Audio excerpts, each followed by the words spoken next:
Hello अस्सलाम वालेकुम my YouTube family, my name is Anusha वसी अंसारी। एज यू नो, आज हम डिस्कस करने जा रहे हैं 7.2 का क्वेश्चन नंबर सेकंड, क्लास 7 का हम टॉपिक डिस्कस कर रहे हैं परसेंटेज।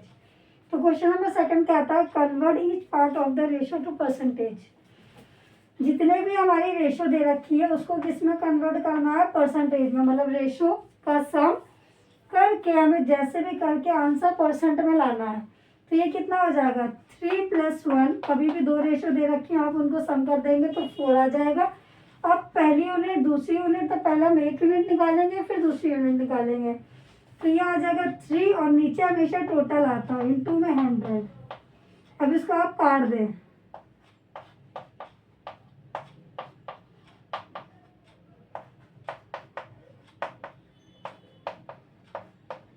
तो पहला पार्ट हमारा 75% आ गया। इसका मतलब परसेंट हमेशा कितने का होता है? 100% का होता है। 100 से ज़्यादा नहीं होगा कि आपको 101 आ रहा है, 102 आ रहा है तो आंसर आपका गलत है। हमेशा जो हमारा परसेंट होता है वो 100% का होता है। मतलब 75% हमारा इससे आ गया है। और बचा एक पार्ट, तो वो एक पार्ट कितने का होगा? 25 का। आप ऐसे भी कैलकुलेट कर सकते हैं, लेकिन एग्जाम तो क्या रहा करके दिखाइए। अगर आप डायरेक्ट लिख देंगे तो वो आपको नंबर नहीं देगा, इसलिए पहला पार्ट जैसे निकाला वैसे ही दूसरा पार्ट निकाले। 1/100 इंटू में 100। अब जब हम इसको काटेंगे तो यहाँ पे डायरेक्ट हमारा 25 आ जाएगा। तो ये हमारा कितने परसेंट आएगा? 25%। तो एक का 75%, दूसरे का 25%। क्रॉस चेक करने का तरीका बता रही हूँ। इन दोनों का सम हमेशा 100 आएगा। अगर आपको इन दोनों का सम 100 नहीं आ रहा है, इसका मतलब आपने क्वेश्चन में कुछ ना कुछ गड़बड़ करी है।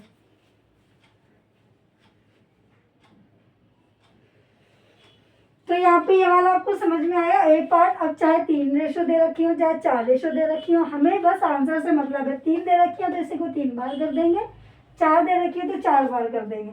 जैसे नेक्स्ट पार्ट में हमारी रेशो दे रखी है 2:3:5।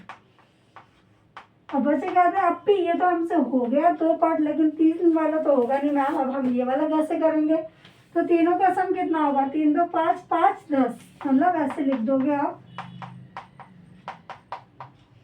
फिर 2/10 इंटू में 100, तो कितना हो जाएगा? 20%।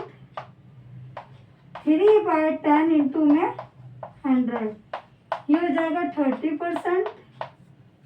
फिर हमारा आएगा 5/10 इंटू में 100, तो ये हो जाएगा हमारा 50%। अब मैंने कहा आप अपना आंसर कैलकुलेट कर लें, क्रॉस चेक कर लें कि आपको तसल्ली हो जाए, सेटिस्फैक्शन हो जाए कि ये आंसर सही आ भी रहा है, ये नहीं आ रहा। तो मैंने कहा इन तीनों का सम कर दो। तो आपका सम करने पर बना 100%। अब बच्चे खुश हो गए, ठीक है 100 बन रहा है, इसका मतलब हमारा आंसर सही है। इसी तरीके से जल्दी से आप ये दोनों पार्ट नोट डाउन करिए और आगे के दोनों पार्ट ट्राई करिए।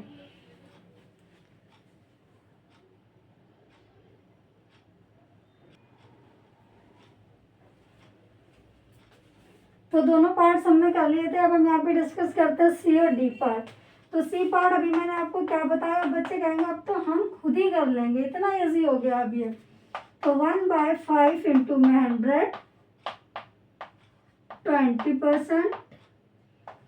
4/5 इंटू में 100, 80%। अब ये 80% कैसे आया? 5 1 ज़ा 5, 5 2 ज़ा 10, 2 4 ज़ा 8, 0 का 0।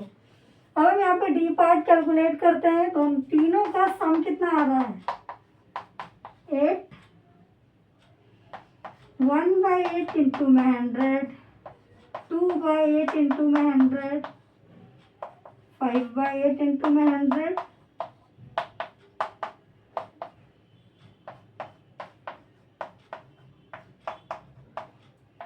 तो ये आपका आ गया 25। इसी तरीके से आप ऐसे काटिए 2 4 ज़ा, 2 5 ज़ा, 2 2 ज़ा, 2 5 ज़ा, अभी आपका आ गया 12.5%। ऐसे ही आपका आ गया 2 4 ज़ा,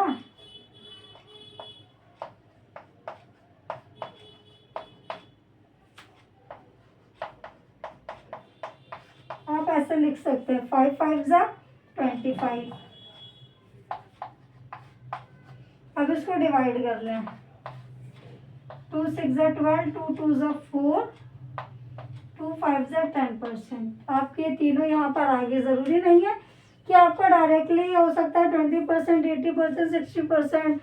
ज़रूरी ये नहीं है कि आपका एग्जैक्ट वैल्यू आ जाए, आपके पॉइंट में भी वैल्यू आ सकती है। तो मैंने यहाँ पे सारे पार्ट्स आपको इसलिए करके दिखाया है कि आपका माइनर से माइनर डाउट भी ना रहे, सारे क्लियर हो जाए। ईच एंड एवरी पार्ट मैंने हर एक्सप्लेनेशन के साथ समझाया।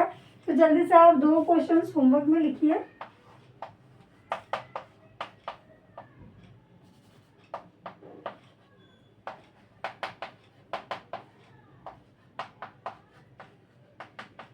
ये 4 पार्ट आपको होमवर्क से करने हैं। होमवर्क करके आप कमेंट्स में इसका आंसर दीजिएगा। कोई डाउट हो तो आप कमेंट बॉक्स में पूछ सकते हैं। और जल्द इस वीडियो को लाइक कर दे, शेयर कर दे, सब्सक्राइब कर दे। मिलते हैं आपसे नेक्स्ट क्वेश्चन में।